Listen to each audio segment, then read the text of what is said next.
ভয়ঙ্কর বজ্রপাতের মুখোমুখি বাংলাদেশ। বজ্রপাতের সবচেয়ে বেশি আতঙ্কিত সিলেট। 10 জুন লাক্কাতুরায় ভয়ঙ্কর বজ্রপাতের ঘটনা ঘটেছে।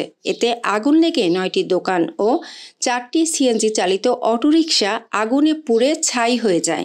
সিলেট বিমানবন্দর সড়কের পাশে লাক্কাতুরা বাজারে এই দুর্ঘটনা ঘটে। খবর পেয়ে ফায়ার সার্ভিসের 2টি ইউনিট চেষ্টা চালিয়ে আগুন নিয়ন্ত্রণে নিয়ে আসেন। 2016 সালে এক বছরে সবচেয়ে বেশি 350 জন মানুষ নিহত হয় বজ্রপাতে। তাই সে বছর বজ্রপাতকে প্রাকৃতিক দুর্যোগের স্বীকৃতি দেয় সরকার।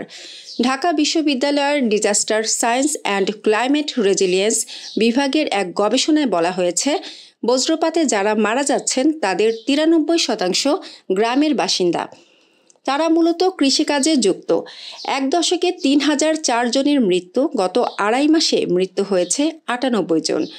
এর মধ্যে 2014 সালে 170 জন, 2015 সালে 226, 2016 সালে 391, 2017 সালে 307, 2018 সালে 359, 2019 সালে 198, 2020 সালে 255 এবং 2021 সালে 314 জন, 2022 সালে 346 জন, 2023 সালে 340 এবং 2024 সালে গত আড়াই মাসে 98 জন।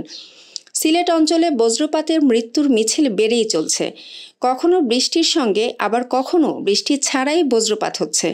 এতে করে বিভিন্ন এলাকায় ঘটছে প্রাণহানি। বিশেষ করে বজ্রপাতের কবলে পড়ছেন হাওর, নদী কিংবা বিলে কাজ করা কৃষক ও জেলেরা। চলতি মৌসুমে বজ্রপাতে সিলেট অঞ্চলে অন্তত 15 জন মানুষ মারা গেছেন।